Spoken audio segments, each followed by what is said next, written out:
We are live. At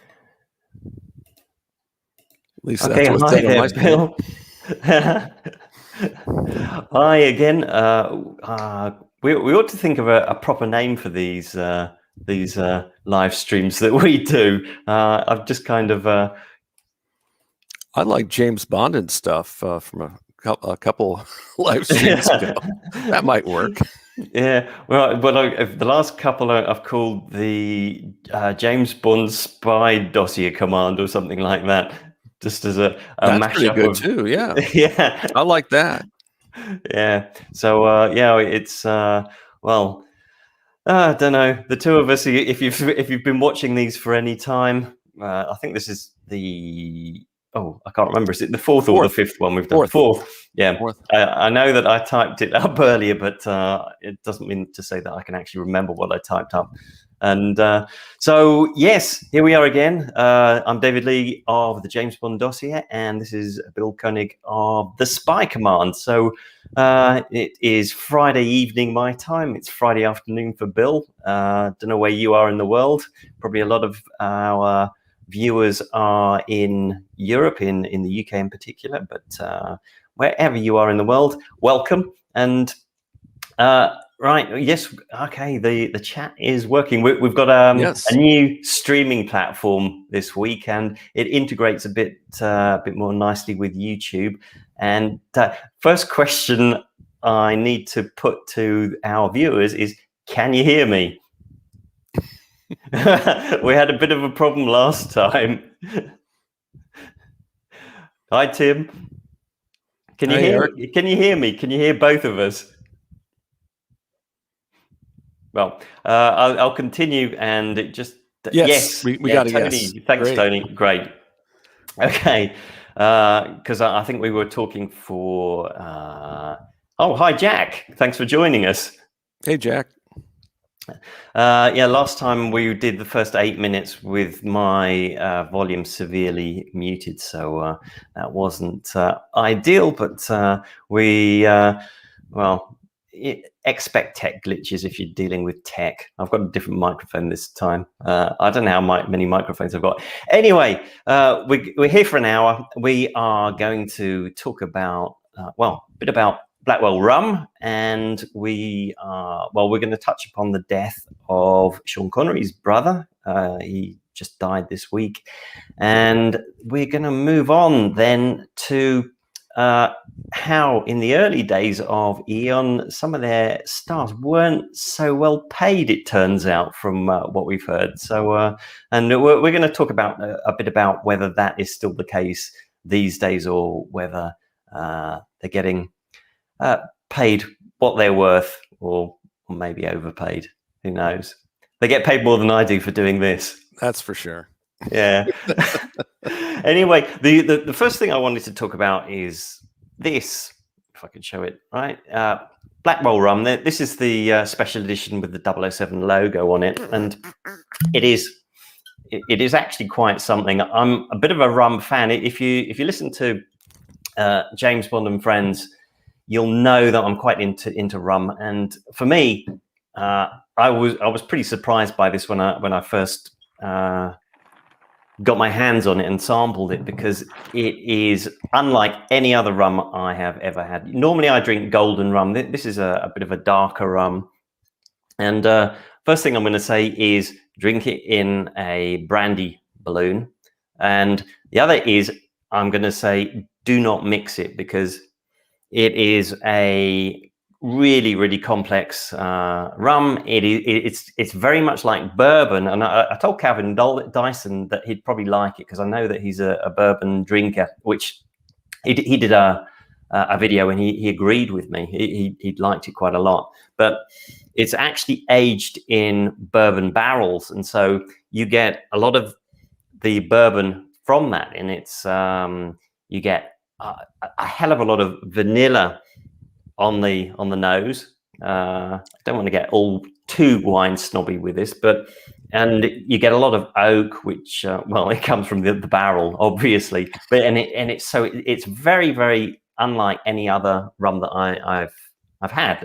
Normally I drink the Mount Gay, which Bond drinks in Casino Royale. So I don't know if you're a rum drinker at all, Bill. Occasionally. I was going to ask you though about like not mixing it, because here in the States, at least anecdotally, most people I know drink rum usually have like rum and Coke, and definitely mix it.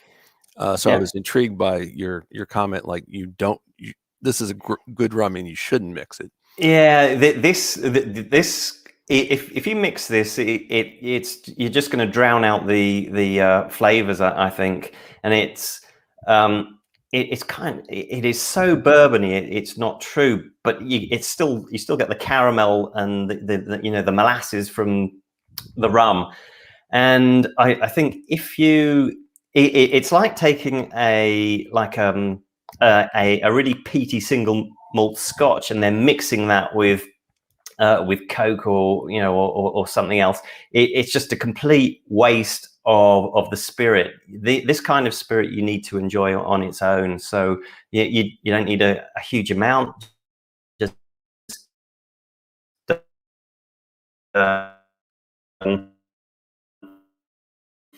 tiny amount.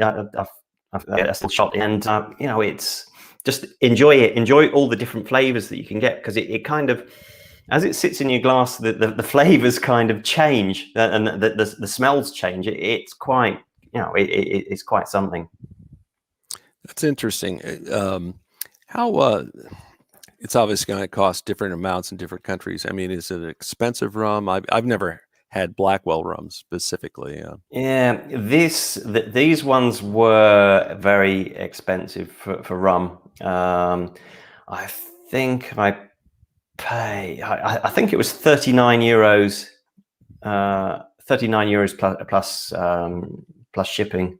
It was, normally for a bottle of this size of rum, I think it must be 70 centiliters. Yeah, it's normally I pay say 20, 25. In the UK, I know it'll be more expensive probably, but it's probably about double the price of a standard rum. Okay. It's not outrageously expensive, but it is expensive. I should say, Blackwell, that they also do a non-007 branded rum. I saw David Zaritsky actually did a side-by-side tasting of them, and with his wife, and they were saying that they actually taste different. I haven't tasted the other one. I should have got a bottle of that as well. It would be very interesting to actually see if that has the same kind of complexity as this one. But it's good if you like rum, and if you like bourbon, then yeah, definitely go for that. Interesting. I'll keep that in mind, because again, I mean, I have such little experience with rum. It's like getting a Captain Morgan light or dark. That's about it's. I mean, it's in the UK that the big one, and probably in the States, is Bacardi. So I think everybody goes through a phase of drinking Bacardi at some point. But I remember I spent about 5 weeks in Puerto Rico. Oh God, how many years ago? Like 16 years ago, and the Bacardi is actually based in Puerto Rico, and you can do a tour of their distillery, which I didn't do, because when I was there, all the Puerto Ricans I spoke to said, don't drink Bacardi, drink this Don Q. It's a Don Quixote rum. And I didn't. It was significantly better than Bacardi. Yeah. Interesting. Okay.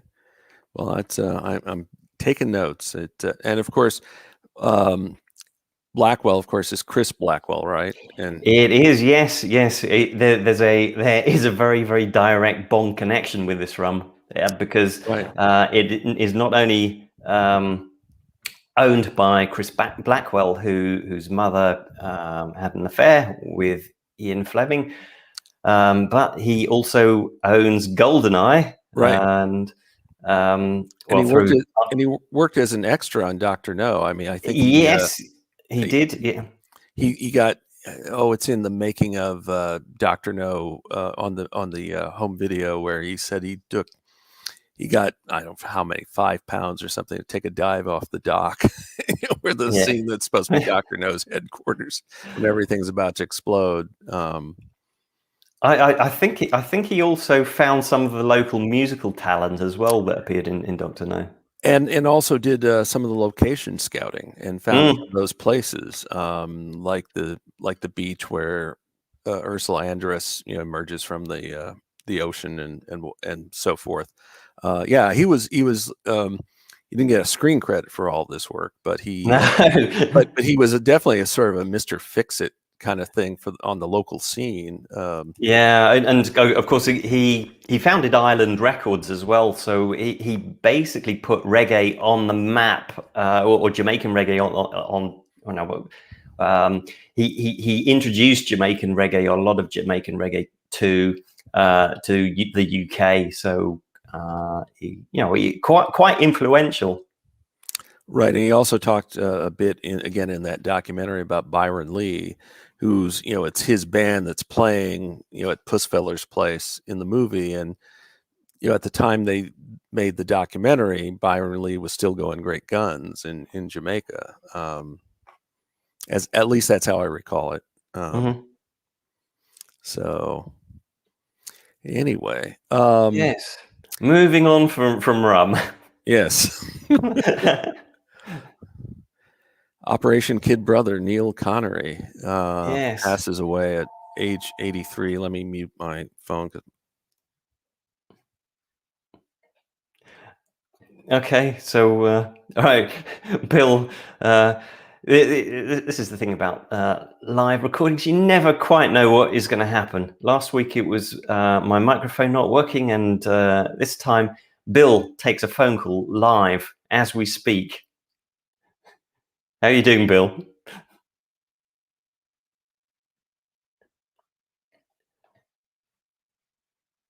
I can't hear you, Bill.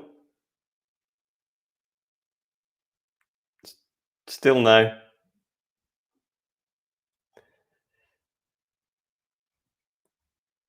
No, nothing.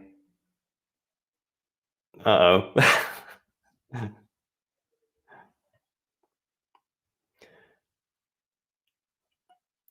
Okay. Let me log you off and back in to the stream. Let's see if that fixes it. Hello, Bill. Still no. Ah, damn. What's going on here? Is your volume down?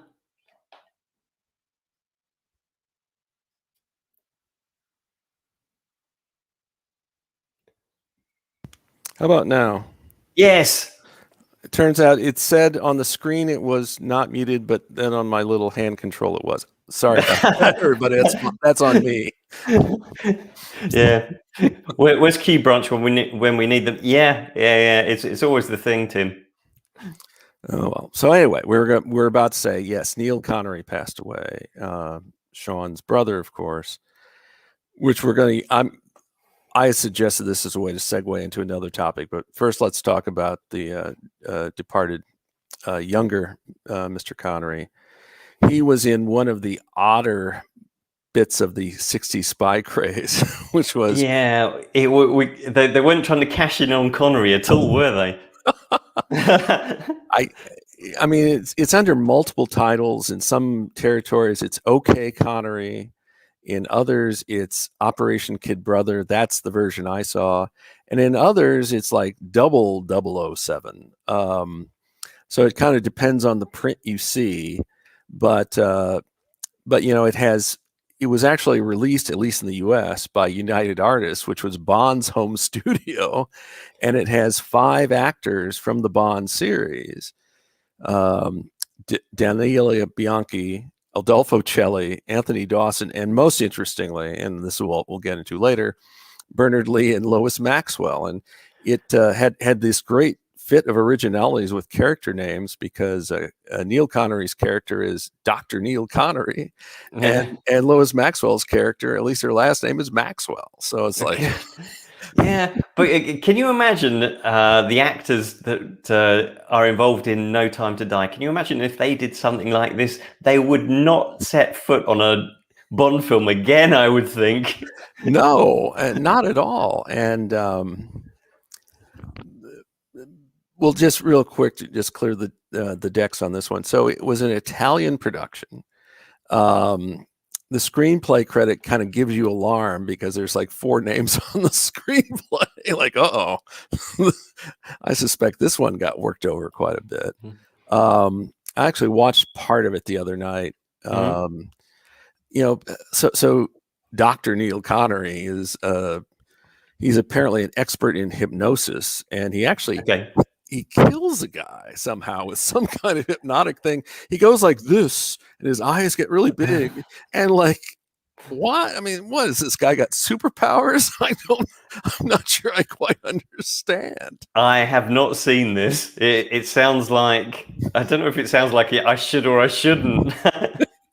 Well, it's sort of it's kind of a coin flip. Do you watch this, or do you watch Call Me Buona, the Bob Hope film that Eon made in between Dr. No and From Russia with Love? And a bit of self-product placement as well. Oh yeah. Definitely. Well, also, Call Me Buona, they actually, it's a year after Dr. No, and they're already doing Dr. No parodies in their own, in a series, a movie that they made. Yes. Because like Bob Hope he's like in the jungle, and he's like, camped out. He's sleeping, he's bare chested, and then a tarantula goes up his arm. And then you have this insert on this like well-musculared arm that's clearly not Bob Hope's. It's like the tarantula's crawling up. It's like, just like Dr. No. Like, what are you guys thinking? Yeah. Anyway, I digress on that one, but it's a very weird movie. I saw it once. It was on American TV in like the very early 70s, because at that point, Bond movies were not yet on television, but like the NBC network here in the US, they showed it on prime time on a Thursday or Friday night. And, they actually promoted it. They mentioned, all the Bond actors who were in it, but, like poor Neil Connery, he's dubbed. It sounds like it's an American actor who dubbed him. Adolfo Celli's the villain, of course. At least this time he doesn't have to wear an eye patch. Is that a promotion? I don't know. But yeah, it's when I did in my post, I said, I called it a footnote to the 60s spy craze. And it's strictly an oddity, and it's only got made because, the guy is Sean Connery's brother. And I was going to say, actually, this actually comes up on the episode of James Bond and Friends that dropped last night, the You Only Live Twice watch along. There's an anecdote that's told, and I think it was James Page, if I remember right. In any case, he mentioned how Sean Connery got into it with Bernard Lee. Connery was mad. I think it was a combination. He felt that the Italian production had, taken advantage of his brother. And, knowing Sean Connery, probably thought it took advantage of him, because the whole thing is premised on him being Neil Connery being his brother. And so apparently Connery was not unhappy. And then one of my Twitter followers mentioned a story about, apparently he also did it with Lois Maxwell. And then, but Lois Maxwell replied, and this is how we'll get into the broader topic, that he said, well, it's like, I did it because I needed the money. I'm a working actor. I got to put food on the table, keep a roof on my head, over my head. And, Big Tam, used to, live with modest means as an actor. And he may have kind of forgotten about that by the time this happened. And supposedly, I mean, Lois Maxwell was quoted saying she got paid more for Operation Kid Brother or OK Connor, whatever you want to call it, than she got paid for those early Bond films. And even toward the later Bond films, I think she was like living in Canada and would then she'd get the summons to play Moneypenny again. But I mean, she did not get rich, playing Moneypenny, and Bernard Lee did not get rich playing M. And in those days they were considered small roles, and because they were small roles. Yeah, I mean they were only ever supposed to be supporting roles. I mean, in the books, M and Moneypenny and so on. They and Tanner, they're only in there for a few pages. I mean, M more than Moneypenny or Tanner, but they're familiar characters, but they're not supposed to be anything else apart from kind of filler, I suppose. Yeah, I mean, I have a copy of the Dr. No script, and I think it's more or less the shooting script. There was like one really brief scene where Bond sends a message back to headquarters to send something, and so the scene, like M and Moneypenny are looking at his request and going, "Why does he want that?" But they don't say it's a Geiger counter, Mm-hmm. But I don't know if it was even filmed. They might have just decided, we don't need this. Just. But I mean, that's the only. I mean, but yeah, I mean, they probably only had like 2-3 days tops for filming because, like in Dr. No, I mean, Bernard Lee in the finished film, Bernard Lee's only in that one scene, and Moneypenny sees Bond on the way into M's office and then on the way out, Mm-hmm. and then you never see him again. And yeah, and of course, the guy who played Boothroyd was considered so memorable that he got replaced by Desmond Llewellyn in the next movie. So, which I brought this up to David as something to possibly talk about, because back in those days, the phrase there's the famous Cubby Broccoli phrase, "The money's all up on the screen." Well, it certainly wasn't all up in the actors' paychecks. I mean, even of course in Dr. No, even Sean Connery was paid very modestly, but that changed over time. He eventually did get raises, although maybe not as quickly as Big Tam would have wanted, but he did get raises. And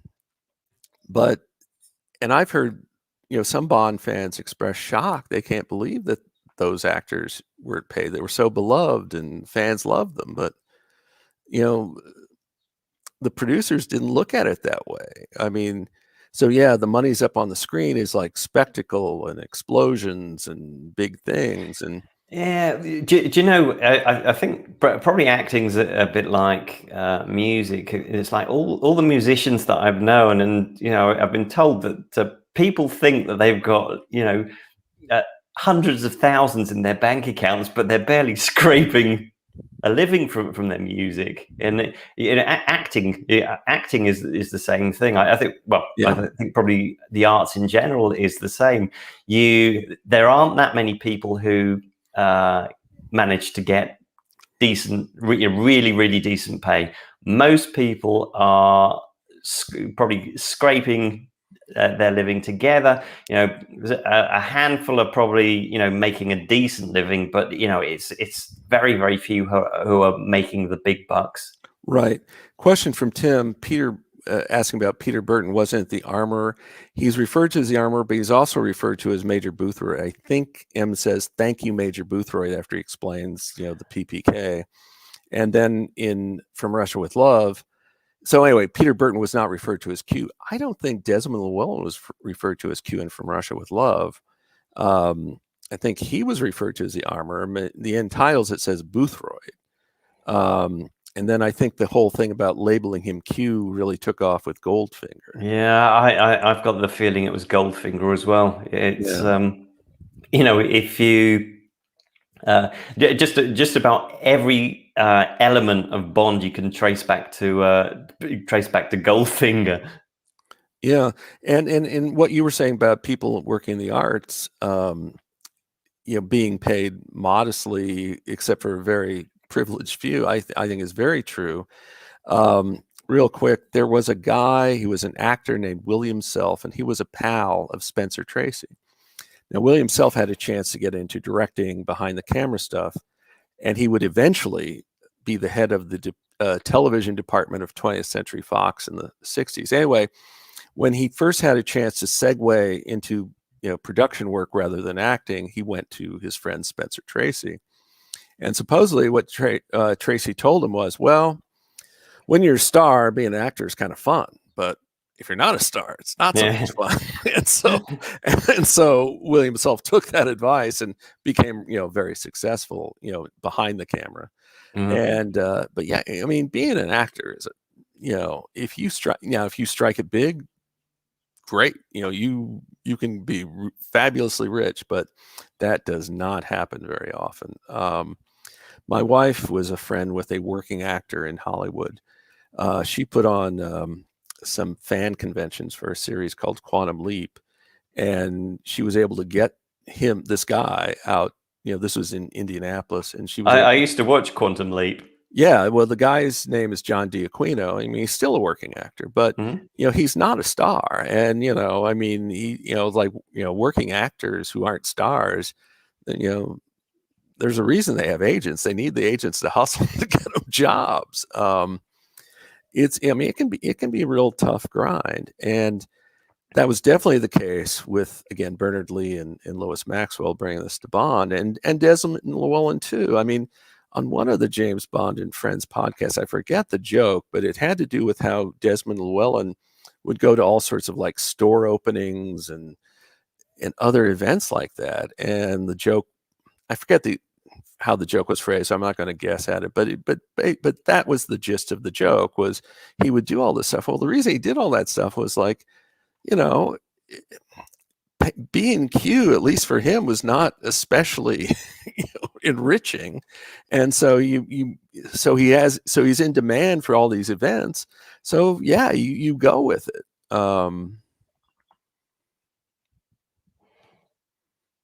A comment from Eric: can confirm less than 1% of artists actually make a living from only their art. I'm an artist. I know this well. Yeah, exactly. Yeah. So, but things began to change, at least with the Bond series. I would say starting with GoldenEye, when they first got Judi Dench to be the new M. Now she, her character was clearly a replacement for the old M. But in that first movie, M is actually, hang on. In an alternative universe, perhaps she's the same M. She went to Copenhagen. That's an old reference. You have to Google it. Google Copenhagen 1954, and you might find out what I'm vaguely referring to. But in her first appearance, she is still, her M is still the traditional role. I mean, she's still in the office. She's not going out into the field. And then in her second appearance, Tomorrow Never Dies, they used her more, but she's still mostly in the office. I mean, although she's in conflict with Admiral Roebuck, or whatever that character's name was. And they did have that one scene where they're like taking Bond to the airport, and like she's giving him his mission briefing, in the car. But I mean, she's still not going out in the field. She's just going out to Heathrow. Yeah. But then when we get to The World Is Not Enough, now all of a sudden, we're putting her out in the field and getting kidnapped and stuff like that. And because they didn't get that idea from Colonel Sun either, did they? Oh, of course not. No, not at all. What? Colonel Sun? What's that?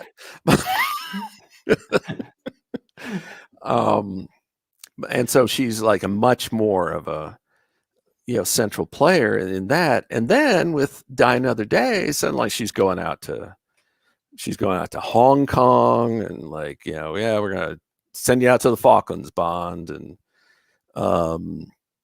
then she goes to South, the demilitarized zone in Korea, and all this stuff. So now the dynamic's changing. And I remember there's a quote from Michael G. Wilson, something, well, we've got this famous actress, we got to use her.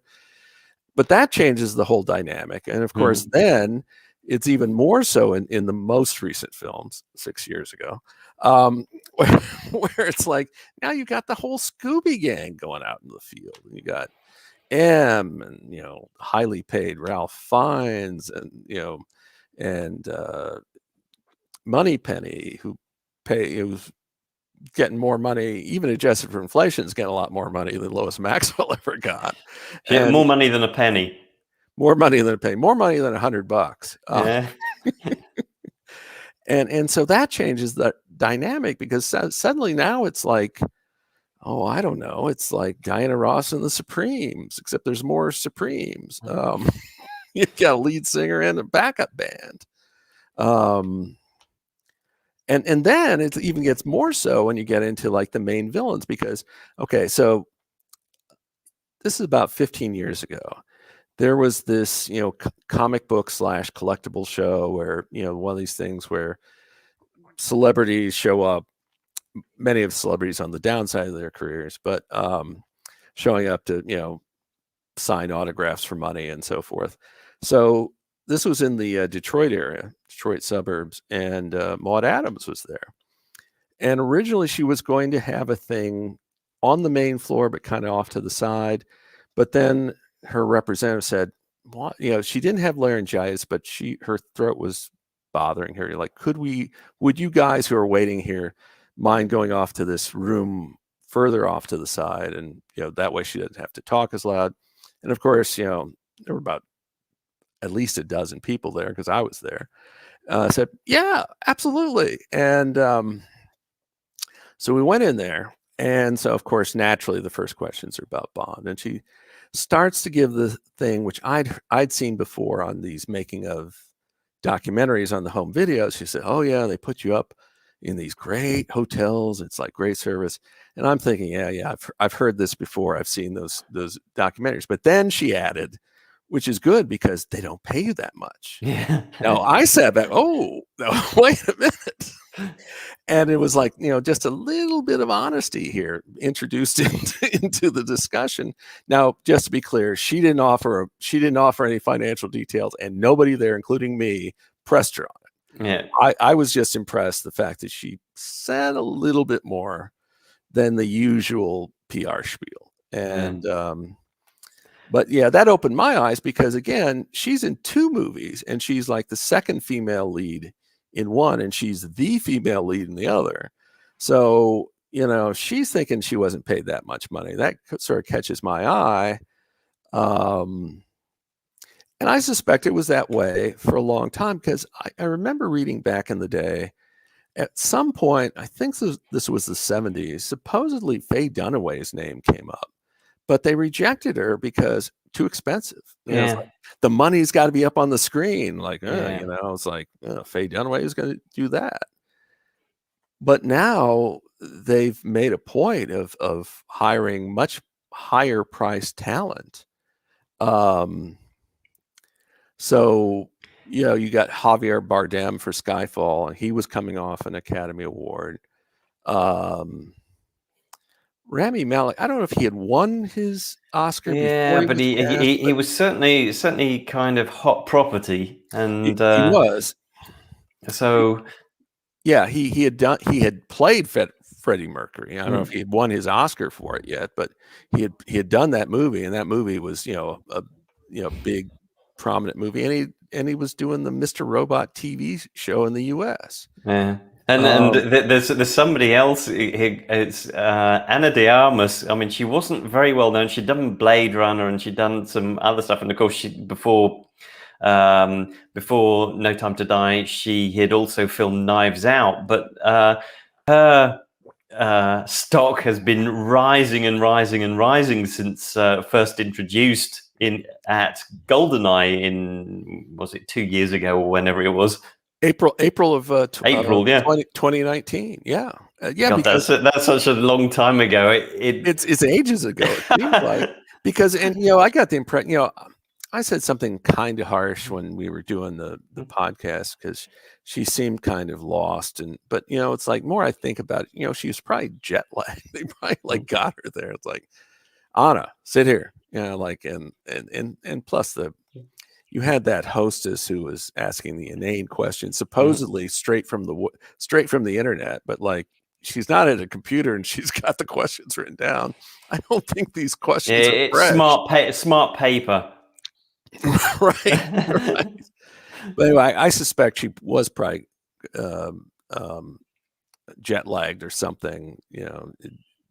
That whole thing was seemingly put together in the last. I mean, they acted as if it was put together at the last minute. I don't know if it was, but and Christoph Waltz. I mean, again, hiring he won? Did he win like 2 Oscars before he got cast as Blofeld? I mean, I'm not sure.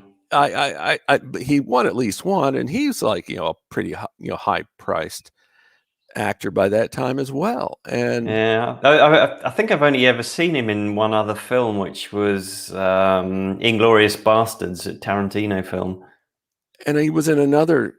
He was in 2 Tarantino films. Yeah, I haven't seen that one yet. I think The Hateful Eight, maybe. Yeah, I think it was something like that. Yeah, I saw them both. But yeah, so suddenly he's a hot property. So yeah, let's sign him at his height, at his peak bargaining power. Yeah, I've been meaning to watch it for I don't know years. It's just I never get. I just don't get time to watch films. I can't really remember the last time I sat down and watched a film. Well, and they also, for Skyfall, they also got Albert Finney, which turned out to be his last performance.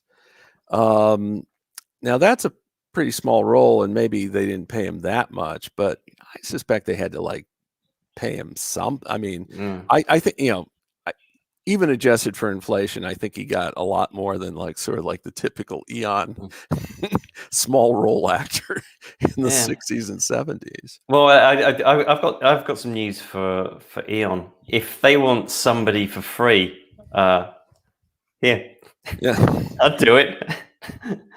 Tim Hands just noted, yes, Christoph Waltz won Oscars for both Inglourious Bastards and did Django Unchained. That's that's the one I saw, not The Hateful Eight. I stand corrected. Thanks, Tim, for that note. Yeah, Tim also pointed out that behind the camera they also hired Sam Mendes, which is a good point.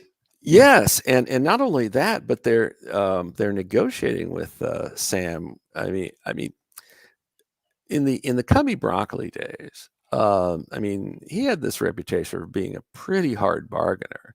And so when the idea of Louis Armstrong singing a song for On Her Majesty's Secret Service came up, his agent asked for $50,000, and there's this documentary, I think it's from like 2006, about the various Bond songs, and they interviewed Armstrong's agent, and the agent said that initial asking price did not go over well, but he did not budge, and eventually they gave in and hired him for $50,000. And the agent, as he told the story, kind of smiled.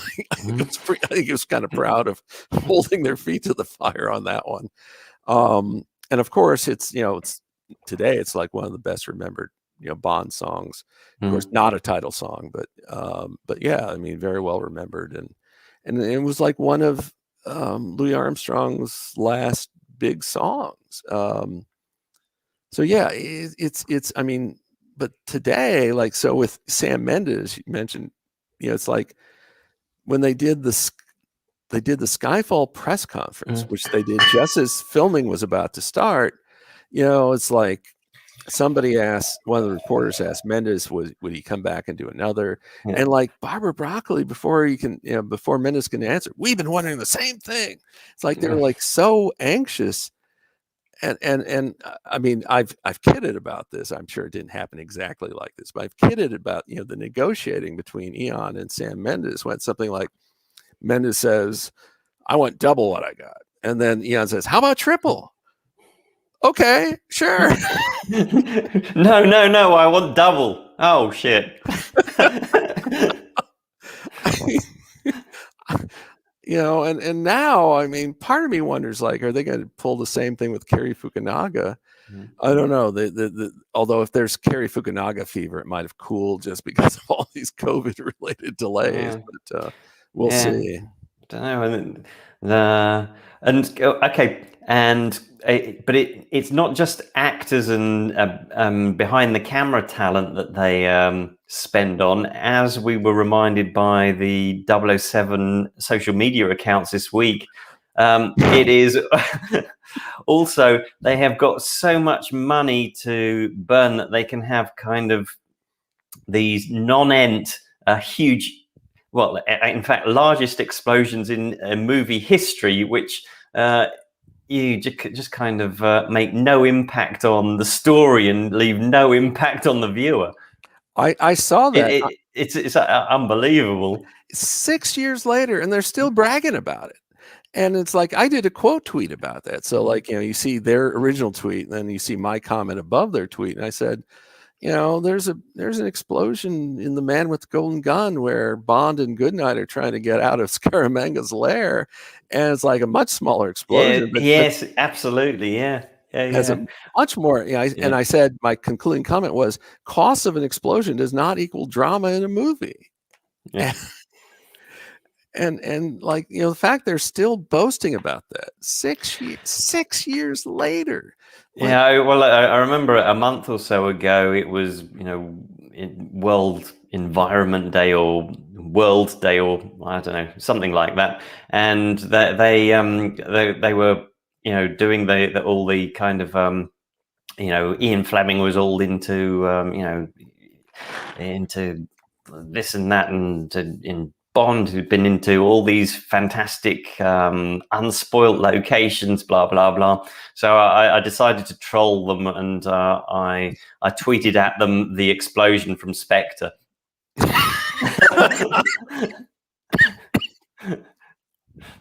Which got a little bit of traction. But so anyway, in the old days, the money's up on the screen usually refers to explosion, or the big underwater battle in Thunderball, or the ninjas dropping into the volcano. The volcano set itself, that was putting the money on the screen. Now it's like, oh, Daniel Craig talks to Judi Dench. Oh, money's up on the screen. Oh, Daniel Craig's talking to. Okay. The ninjas. I've just remembered something that I keep forgetting when we talk about it on James Bond and Friends. So I'll say it here first. That right. I don't actually know how true this is, but we used to have a neighbour when I lived in the UK and lived with my parents. So God knows how many decades ago it was. This neighbor had a friend who reckoned he was a stuntman on You Only Live Twice, and he broke his ankle in the abseiling down from the top of the volcano. That's it. I've read that a stuntman did that. I don't remember the name of the stuntman. Mm-hmm. And I don't remember the source where I read that, but I've seen that before in print. So maybe it's true. I don't know. I don't know if this neighbor really knew anybody who did this or not. But we lived in Hertfordshire, and it was fairly near Elstree and Pinewood. Certainly within easy driving distance. So it's possible. It's possible. But well, supposedly there was the stuntman who was a cat burglar on the side and got caught, and so that's how Alf Joint got put into the pre-credits of Goldfinger. Right. Well, the guy got arrested. So Alf, we need to put some makeup on you to make you look Mexican. Okay. Do this fight. What fight? Oh, and then. Okay, we've got a comment from Tim here. That Ken Adam $1 million volcano set. Oh, I can't even say it. Volcano, it's the rum and it's the white wine that's followed that. White wine chaser. That Ken Adam $1 million volcano layer set was worth every dime. I agree with you pretty much. I mean, it's the it's almost like the uncredited star of the movie, Sean Connery and Ken Adam Volcano set in You Only Live Twice. But but we talked about it. I'd forgotten about this until I listened to that watch along yesterday, and it's like, could they not have? It's like the story went, well, they couldn't find a castle by the sea, so then they saw the volcanoes, and then they thought, well, what if that's how they got the idea. Yet, you probably could have found a castle in Japan, and then did like a matte painting to make it look by the sea. Yeah. And I mean, to be honest, I think there was like almost zero chance they were going to do a faithful adaptation of You Only Live Twice novel at that stage anyway. And here's the other thing, just you think the film isn't very faithful to the book? Well, let's see. There is a guy named Tiger Tanaka in it, and there is a woman named Kissy Suzuki, although you don't really ever hear them actually call her that, but she's listed as Kissy in the credits, so yeah, I'll give them that. And there's well, let's see. There's no, no. Well, it's in Japan. There are piranhas. There are piranhas. There are piranhas. It's set in Japan. There are ninjas. It's faithful. It's faithful. But with a bit more space and stuff.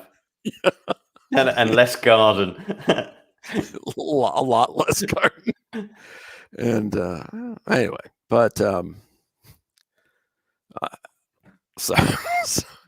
sorry, now I'm getting sidetracked. What was I was trying to come to a point. Now I can't remember. It's old age.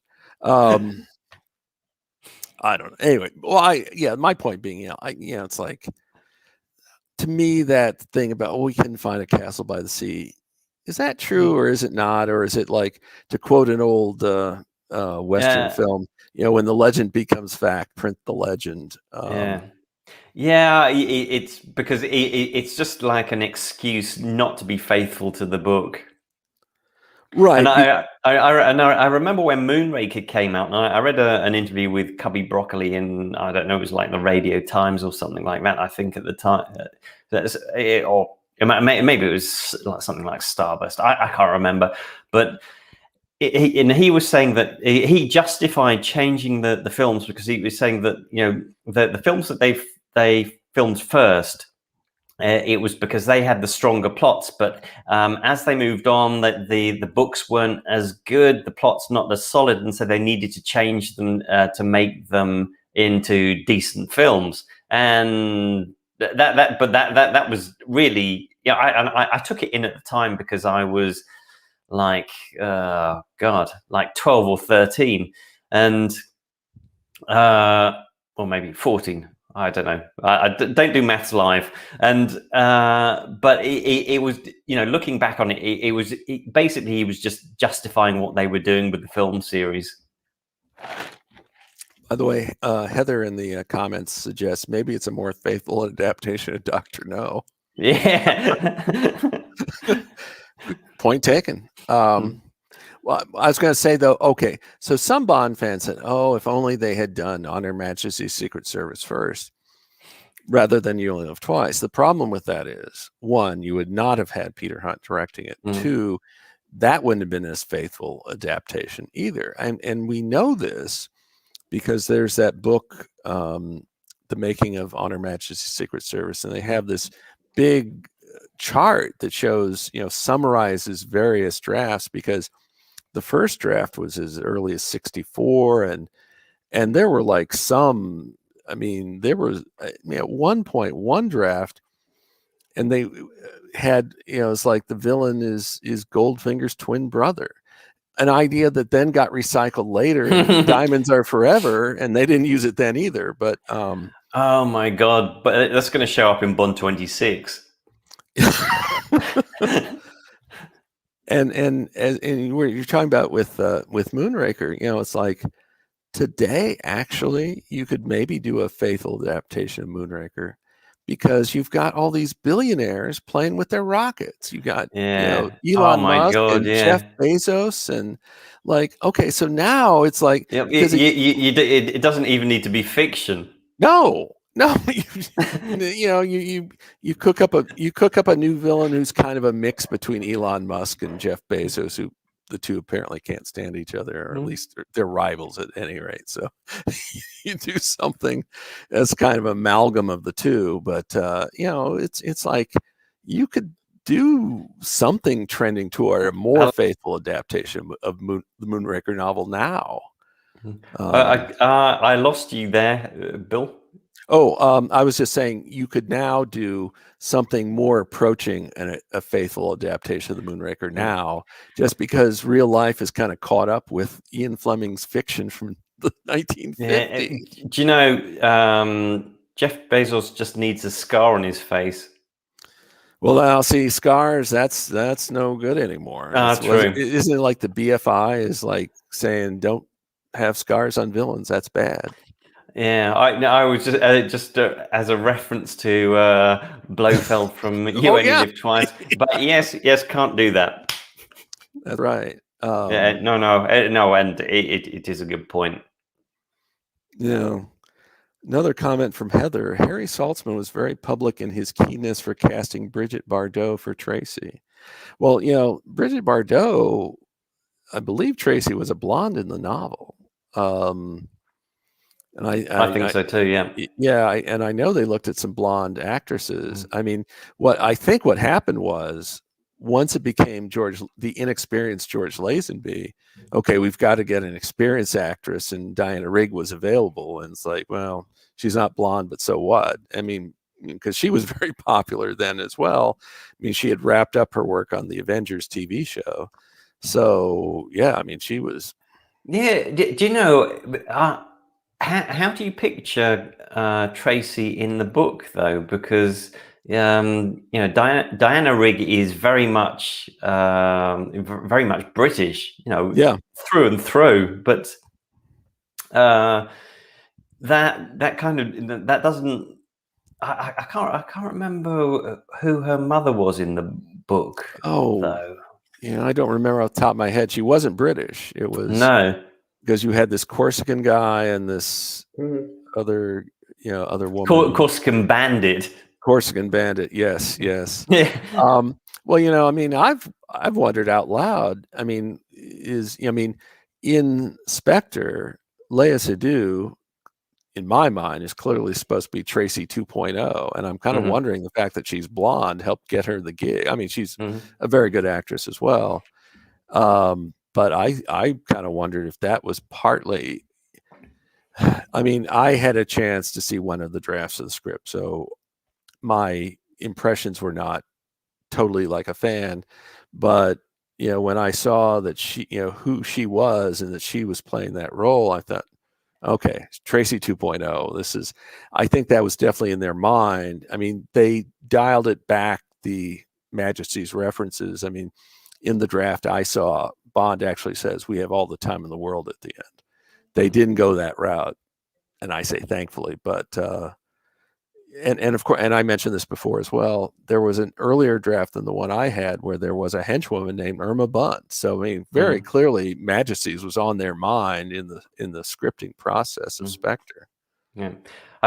One of the great things about doing the live streams rather than pre-recording them is the feedback we get, because Heather's said Tracy's mother was an adventure-seeking English governess. Okay. Yeah, okay. Thanks, Heather. Yeah. Heather. Oh God, I'm tripping over my tongue. It's the rum. Well, and the wine. And Tim has a good comment. Troubles me when they say during the title credits, when they state based on the novel by Ian Fleming, when only 40% or so is truly faithful. Well, I mean, there's like Moonraker. It says in Ian Fleming's Moonraker. It's like, well, let's see. You got Hugo Drax, and Hugo Drax did play bridge. It was mentioned. It was an Ian Fleming title, wasn't it? Yeah. What more do you want? Yeah, exactly. Well, and that reminds me, when Casino Royale 2006 came out, I was a little bit disappointed. It said, it didn't say in Ian Fleming's Casino Royale, that they didn't go back to that. Instead, it said, as Ian Fleming's James Bond in Casino Royale, like they had been doing all along, or for many films. But yeah, that was sort of like their last chance. And so actually, here's trivia. So in only 2 of the Eon films does it actually say based on the novel by Ian Fleming. One was Dr. No, and the other was Casino Royale. Because everything else says, in Ian Fleming, and they all say in Ian Fleming's until they ditch that usage. But those only 2 films actually say based on the novel by Ian Fleming. Which means nothing, but it's like I said, it's trivia, so it's a trivial matter. Yeah, and okay, any questions out there while as we head towards the conclusion of this this live stream? I think there's like a 10-second delay between me speaking and anybody hearing it on YouTube, so we need to allow typing time as well. Yeah, because it's I was talking to Bill before we started recording and saying we need to think up a name for these live streams. I've called the last few something like the James Bond Spy Dossier Command or something like that. But anyone think of anything better to call it? Because we do plan on continuing these. They're not going to be every week, maybe once a month, maybe a bit more infrequently, and it's good fun. I always like talking to Bill. It's great to have people watching and interacting with us live. So just any input, let us know what you like, what you don't like. Be gentle and I've already been challenged to a fight this year, so anything, that's good. Yeah, and and don't forget to subscribe as well.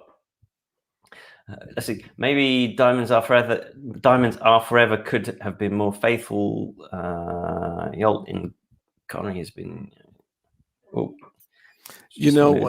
There were, like in Mankiewicz's first draft, there were a few more Fleming bits than made the final film, because in the Mankiewicz first draft, it explained how the real diamonds actually did get in, and they did get in inside golf balls. But here's the twist: it was Q who was bringing them in, and Q got caught at customs. Right. And also in the Mankiewicz draft, Bond really did rappel down the side of the ship and break into the glass to get at Winton Kidd. Obviously, taken from the book, but that didn't, they simplified it by just having it all take place up on deck. But so there wasn't, put this way, Mankiewicz was aware of Fleming bits and did try to incorporate them, but they kind of peeled off during the scripting process. And some of it, I'm sure, was probably to simplify things. Bill and David bonding, possible. Yeah. I see. Tim suggested the James Bond Dossier happy hour, but this is very much a joint effort. So it's on my YouTube at the moment. It may not be in the future, and it's I definitely don't want to brand it as the James Bond Dossier. It needs to be a neutral branding or a joint branding, I think. Yeah.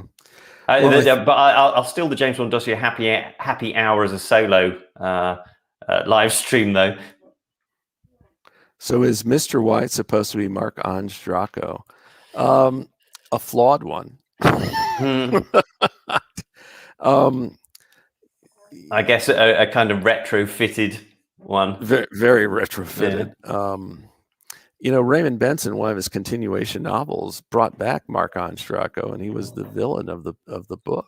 It wasn't Raymond's last. It was maybe his next to last. But he was like, because you never heard from Marc-Ange Draco ever again until that continuation novel. No.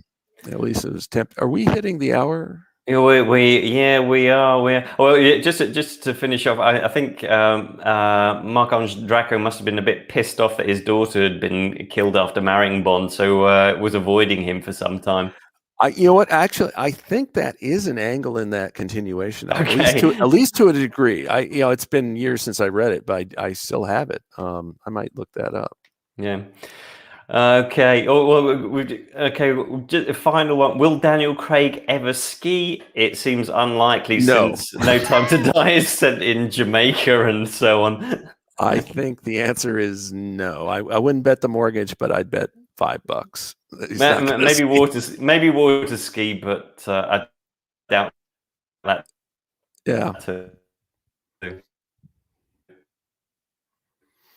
Well, Bill, thanks for joining me once again. Thanks, David. Everyone who's watching, thank you very much for joining us again. It's it's always fun to do these. We always have problems, but so far we've managed to get through.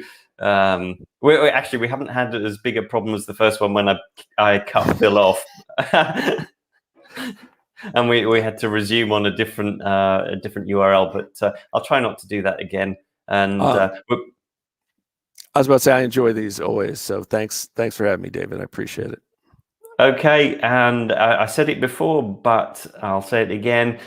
Do follow if you like these, and we're not going to bombard you with videos, but you'll get the occasional one. And thanks all for watching.